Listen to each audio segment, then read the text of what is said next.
hordoftoota YouTube channel Galma Dhugaa Show nagaan kiyya kabajaa bakka isin jirtan maratti isin haa qaqqabu jecha warreen YouTube keenya Galma Dhugaa Show kana maatii hin taane maatii keenya taa hordofaa sheerii godhaa like subscribe gochuudhaan nu faana dhaabbadhaa jenna nullee yaada babbareedaa yaada ijoo fi marii adda addaa isiniif qabannee gara fuulduraatti illee dhufuuf jenna. Amma keessummaa tokkoon qabadhee jira keessummaa addaa tokkoon qabadhee jira maqaa isaanii iddoo dhaloota isaanii fi gahee hojii isaanii illee isaanirraa barree gara gaaffiif deebiitti akka deebinu jedha. Amma gara isaaniitti isin deebiseera. Mee maqaa keessan bakka dhaloota keessanii fi gahee hojii keessanii ibsaatii dhaggeeffattoota keenya wal biraan isiniin jedha. Eshi galatoomaa jecha ani maqaan kiyya Obsaan jedhama. Obsaa Ahmadiin jedhama. Kan itti dhaladhee Oromiyaa keessaa gara bahaa kana Harargeera Wallaggaatti guddadhe. Ammaa fi Adaamaan jiraadha. Shawaa Bahaa Adaamaa jiraadha. Keessummaa addaa na gootanii istiidiyoo keessan kan naaf eeruu keessaniif guddaa galatoomaan jedha. Namoonni maatii YouTube channel isaanii kana Galma Dhugaa Show hin taane hundi keessanuu maatii tahaa. Ergaa babbareedaa YouTube kanarraa channel kanarraa argachuu dandeessanii walaloon hin jira. Weelluun garaagaraa sin argama.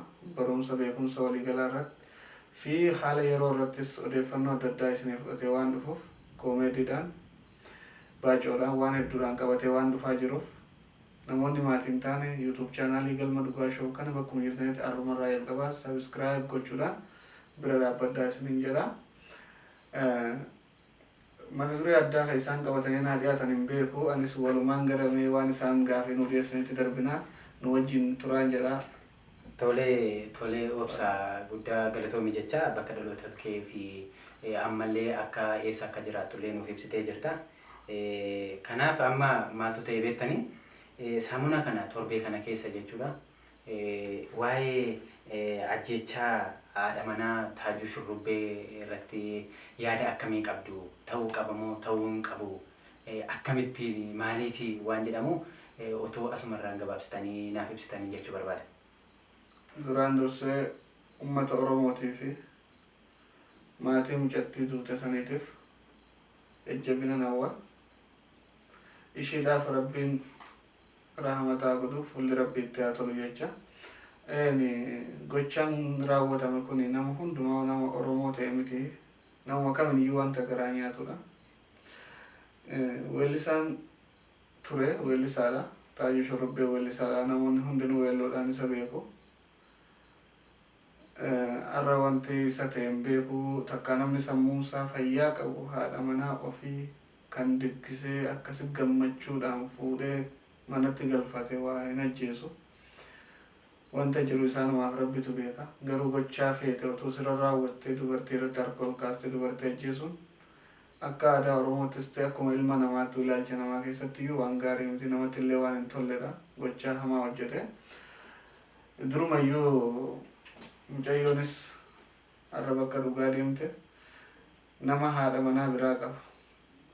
Haadha manaa tokko qabu irratti dubartoonni keenya yeroo haadha manaa biraa ta'anii gaafa dhufanii heeruman qabeenya qaba jedhanii weellisaaf famasiidha nama beekama jedhanii yookiin qabeenya waan akkanaatiin ilaalanii gaafa haadha manaa darabanii walirratti heeruman wanti kun akka isaan hin hanqanne beekuu qabanii jedha warra kana booddee jiraniif jechuudha.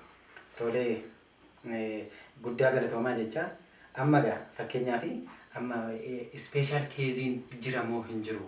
Amma fakkeenyaaf maybe kun ta'uu danda'a maybe moo kun ta'uu danda'a wanti jedhamu hin jiraayi yookiin dhaggeeffattoonni illee yookiinis illee kanaan dura wanti afarfamaa ture hin jiraayi moo lafumaa ka'eetu ajjeese special keeziin sana barbaadneeti ammanu yookiinis immoo maaltu ta'eeti ta'inna biyya ormaa keessatti specially maaliif utuu biyya keenya keessa ta'e haa ta'u biyya ormaa keessatti ishee namni beeku hin jira isa immoo namni beeku hin jira akkamittiin walitti dhufeenyi isheedhaaf akkamittiin immoo walitti dhufeenyi kansaa waan jedhamu meeskii gabaabsaatiin haa tuqame. Jarri kun lamaan akkuma nama tokko akkuma ilmi namaa tokko wal jaalatee wal fuudhutti yeroo sana wal jaalatanii biyya fudhatee biyya amma jiru kanatti geeffate isiitu badii qaba jedhan akka amma nama du'etti illee murteessuun hin barbaachisu garuu akka tokkotti yoo ilaalle isii badii qaba. Namni kun haadha manaa qaba. Kaayiroo keessaa qaba haadha manaa. Haadha ijoollee sadii qaba. Kaayirootii qaba.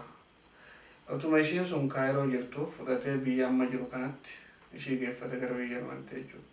Ishii achitti fuudhee dhaqee achitti fuudhee ilma isaallee kan achi haadha manaa jalqabaa bira jirullee fudhatee walumaan achi galee intala kana sarguma godhatee fudhate. Fudhatee torba otuun guutiin duratti otuma akkasii waliin jiraataa jaalala gammachuuti waliin jiranii torbee otuu waan hin guunne keessatti dhiyooma kana otuu gochaan kun irraa raawwatiin duratti haadha manaa isii jalqabaa kanaaf dawwala. Kottuuti ilma kee fudhadhu ijoollee kee kottu na biraa fudhadhu ani isinuma lamaan iyyuu gatee mana kophaa ba'ee jiraachuun barbaada jedhee dawwalataa bilbilaa ture bilbilaan haasaa ture jedhama odeeffannoo nu bira ga'e. Gaafa odeeffannoo kana laaltu maal akka inni hojjechuudhaaf jedhu ilaali durumayyuu murteeffateeti namichi kun kan gochaa kana mucaa kanarratti mijattii kanarratti raawwate murteeffatee dawwalee haadha manaa isii jalqabaati bilbilee kottu ijoollee kanarraa fudhu jedhee haala mijeeffatee isii kanarratti gochaa ajjechaa kana raawwachuu waan deemu fuulduratti qophaa'eeti kan inni ajjeese. Badiin isii maali jennee yookaan ilaallu taate amma mucayyoo kana gaafa namoonni tokko tokko odeeffannoo himanitti bilbilumaan bakka sooshaal miidiyaa irratti nama haasofsifte malee gochaan qabatamaan ishiin raawwatte hin jiru jedhaniiti kan dubbatanii. Gochaan kun yoomiyyuu ilmaan Oromoo bakka jirutti kan ala jirtan kan keessa jirtan kan amma kallattiidhaan YouTube chaanaalii Galma Dhugaa Show kana hordofaa jirtan ergaan kun uummata Oromoo hunda bira akka ga'uuf sheer laayik godhaa olii biraan ga'an jedha. Maaliif dubartiin takka gaafa abbaa manaa kan haadha manaa duraa qaburratti darrabdee gaafa heerumtu gochaan hamaan kana boodaan akka irratti raawwatamu karaa abbaa manaatiinis ta'e karaa haadha manaa si dursa jirtu sanaatiinis akka irratti raawwatamu beekuu qabu jedhaa ergaa kanan qabaaf jechuudha uummata Oromootiif. Tolee guddaa galatoomaa jecha amma fakkeenyaaf jarri kun erga ba'anii baatii meeqa yookiin immoo hagam ta'ame tilmaamaan yookiinis immoo yoo beektan illee nu qooduu dandeessu. Yookiinis immoo amma maanni miidiyaaleen adda addaa maal jedhaa kaameraa waraabeellee hin jira odeeffannoon jedhu hin jira. Mee kunoo hammam dhugaadha moo namni erga namni kun du'eetu kan jecha kana irra kaa'aa jiru akkamittiin ilaaltu mee isin ta'eeti akkam gootu? Waan kanarratti amma namoonni achi jiran akka odeeffannoo dubbatanitti haala mijeeffatee waan ajjeeseef yeroo sanatti odeeffannoon akka qabatamaan argamuu dhiisuu danda'a. Erga ishiin duute booda gaafa ilaalamu meeshaalee inni ittiin miidhaa sana raawwatee fi gochaa sana raawwate martinuu gaafa biyya teknooloojiin guddate keessa waan jiraniif akkaataa inni itti miidhaa kana raawwatee inni beeksisaa jechuudha. Kanaaf qaamni seeraa naannoo sanatti argamu dhufee ilaale biyyoota sana keessatti ilaalamee mirgi dubartiis waa'ee beekamaa waan ta'eef ilaalaniit gochaa kana kan raawwate isa akka ta'e erga beekanii booda isa gara qaama seeraatti geessanii mucayyoo kana immoo fudhatanii ambaasii geessan jechuudha. Imbaasii erga deemte booda imbaasiitti gochaa kana kan raawwate akkasii aga adda baafannoo jedhanii kaameraadhaan wantoota odeeffannoo qabu hundaan dhaqanii ilaalame qulqulleessaniiti kan mucayyoo kana ergasii miidiyaa hawaasaa irratti gadhiifame jechuudha. Malee wanti lafaa qabame yeroo sanatti qophaa'ee isa waraabee hin jiru jechuudha. Okay, amma fakkeenyaaf taajuun tarii fakkeenya nan ta'a namni na booda waan kana already dubartiinis ta'e dhiirris kana hojjechuu hin qabu narraa fakkeenya fudhatu jedheeti maybe natti hin himne garuu yaada kiyya keessatti yeroo asitti dubbisachuu barbaadeen yaa atoo ijoollee Oromootiifis ta'e saba biraadhaaf illee haa ta'u maaliif ajjechaan baay'ee garaa nama raasa already utuu du'a karaa biraallee ta'e homaa rakkoo tokkoyyuu hin qabu gaafa namni biraan ajjechaa akkasii irratti raawwatu baay'ee nama gaddisiisa. Atoo dhaamsa akkamii qabda dhiiraafis ta'e dubartiif waan akkasii raawwachuun hin danda'amu maaliif ta'e waan jedhamu irratti iski yoo yaada qabaatte. Ishee galatoomaan jedha. Kun yaada bareedaa. Amma fakkeenyaaf namni tokko haadha manaatis ta'e abbaan manaa yoo abbaan manaa sun ishii rakkise yookiin haati manaa takka isa rakkise gocha addaa amala addaa qabdi yoo ta'e abbaan manaas amala addaa qaba yoo ta'e dhugee gala haadha manaa reeba mana jeeqaa bakka waan tokko jireenyaaf ittiin mijatu yoo ta'e haati manaa sun jireenyi itti ulfaataa yoo ta'e gochaa ajjecha abbaa manaa irratti raawwattu yoo sun taane nama sana wajjin karaa seeraatiin akkaataa aadaan eeyyamutti akka seerri eeyyamutti adda ba'uu qabdi yoo dhiira ta'es haati manaa isaa sun amala addaa qabdi isa dhiiste dhiira biraa bira deemti yoo ta'e amala kana dhiisi jedhee gorsee irraa dadhabe yoo ta'e karaa nagaatiin kunoo ishiin gochaa amala akkasii qabdi amala ishee kana wajjin ishii dadhabee hin jira isinillee na argaadhe nama lama sadii agarsiifate intala sanarraa adda ba'uu qaba malee gochaa suukanneessaa akkasii gara jabina akkasii horatee haadha manaa ofii kan dheengadda kaleessa waliin bashannanee taphachaa ture gaafa har'a ajjeesu kuni ija uummata Oromoo duratti arguu miti kana utuun argin duutu namaaf caalaan jedhu. Kanaaf kana booda ilmi Oromoo kan ta'e intalli Oromoo waan irraa barachuu qabdu abbaan manaa keessi rakkisa yoo ta'e obboleetti nagadhiisi jedhin karaa salphaa jechuudha. Utuun gochaan tokko raawwatame utuu atis takkaasummii nyaachiste takkaa moojoo waraantee hin ajjeesinitti aboo nagadhiisi. Ani si wajjin jiraachuu hin danda'u. Maaliif ati kun irratti waan biraa yaadda sakkartee machooftee galta yookiin immoo mana jeettaa jireenya keenyaaf erga naaf ati waliin jiraachuu hin dandeenye nahiiki karaa seeraa qabeessaan jedhin yoo dhiira taate immoo intala nana si wajjin jiraachuu hin danda'u. Ati amala akkasii qabda amala akkanaa waan qabduuf si wajjin jiraachuu hin danda'u narraa ba'e jedhii baasi malee gocha akkanaa irraa raawwatin sin jedha. Ilmaan Oromoo kan na dhaga'u jirtan wal biraan gaa ergaa kana. Tolee amma yaada tokkoon qaba beektanii amma gorsuun maal taanaan eessa dhaqanii gorsuun yookiin itti immoo maal taanaan yookiin nama biraadhaan yookiin ofii yookiin haadha manaa isaatii yookiin abbaa manaati. Amma akkoo nama lama gidduudha haadha manaa fi abbaa manaati mini haati manaa itti himuun maaltu ulfaannaan kan ajjechaa dhageessa yookiinis immoo abbaan manaa itti himuun ulfaannaan yookiin gorsuun ulfaannaan moo itti himuutu itti ulfaate moo gorsuutu itti ulfaate moo sila haadha manaa isaati yookiin abbaa manaati isheen gorsuu hin dandeessu moo akkamittiin gochaamte kana caalee ajjechaa kanaan ga'u maaltu jirame akka keessanitti utuu isin ta'e. Wanti dhiira jechuun obsaadha.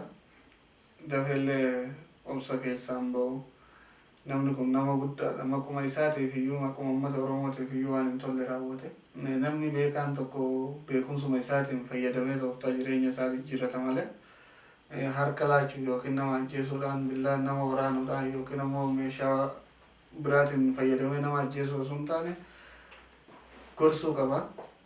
Gorsa sana hin diddee erga ta'e akkuma silee dubbachaa ture karaa seera qabeessaan nama sana hojii adda ba'uu qaba malee gocha akkasii raawwachuun aadaa keenya keessas hin jiru. Biyyuma addunyaa keessattuu wanta ta'e hin jirredha. Gochaa gara jabinaa akkasii diinni iyyuu diina ofirratti iyyuu raawwachuun hin eeyyamu. Maaliif jenna intala dhalaati dubartii irratti. Tu dhiira akka keetii taate sitti garaa jabaatte illee akka tokko wal gochuu dandeessa. Walillee akka barbaadde wal baarsuu wal qabuu dandeessa. Garuu dubartiin humna kee hin qabdu. Gorsitee gorsaa waan deebitu yoo ta'u didde hiiktee adda ba'uudha malee gochaa akkasii raawwachuun abadan uummatuma keenya keessattuu argamuu qabu. Lammata akkanaa nuti akka hin deebineef kan duuba jiruuf barumsa ta'uu qaba. Gochaa inni raawwatu kun ammoo gochaa jibbisiisaa kan uummata Oromoo bakka hin buune ta'uu beekuu qaba. Uummanni addunyaa martinuu viidiyoo keenya guyyaa irraa waraabne kana namoota dhaggeessan marti keessan bakkuma jirtanitti YouTube chaanaalii kana sabiskiraayib nu godha. Sana booda immoo laayik sheer godhaatee uummata Oromoo bakka jirutti uummata addunyaa biraan nuuf gahan jedha ulfaata. Tolee obsaa guddaa galatoomii dhumarratti wanti si kaasuuf ture hundasaa. Kanaaf guddaa galatoomi siin jecha warreen maatii chaanaala YouTube Galma Dhugaa Show maatii hin taanellee maatii ta'a sheerii godhaa koomentii kennaa ispeeshaalii mariin keessan namatti tolallee jedhaati. Hin ta'u immoo akkasittiin dhaabaa jedhaati karaa kana immoo sirreessaa jedha waan akkasii irratti immoo yaada kaasaa jedhaati nu sirreessaa nu qajeelcha maaliif gaafa isin duuba keenya dhaabbattanii achi as nu ilaaltan nu immoo fuuldura keenya ilaalla duuba keenya waan jiru waan hin beekneef isintu immoo nutti argisiisaa isinii jechuu barbaadeen waan duuba keenyaan jiru isintu nutti argisiisaa koomentiidhaan laayikiidhaan yoo sheerii gootan immoo tarii wal biraan geessanii waan hundasaa nutti immoo nu mariisisuu qabdu. Isiniin jedhaa guddaa galatoomaa. Hayyee galatoomaa isiniin jennaa YouTube chaanaalii Galma Dhugaa Show kana sabiskiraayib gochuun maatii ta'a. Horaa bulaa deebana. Wayii gadi.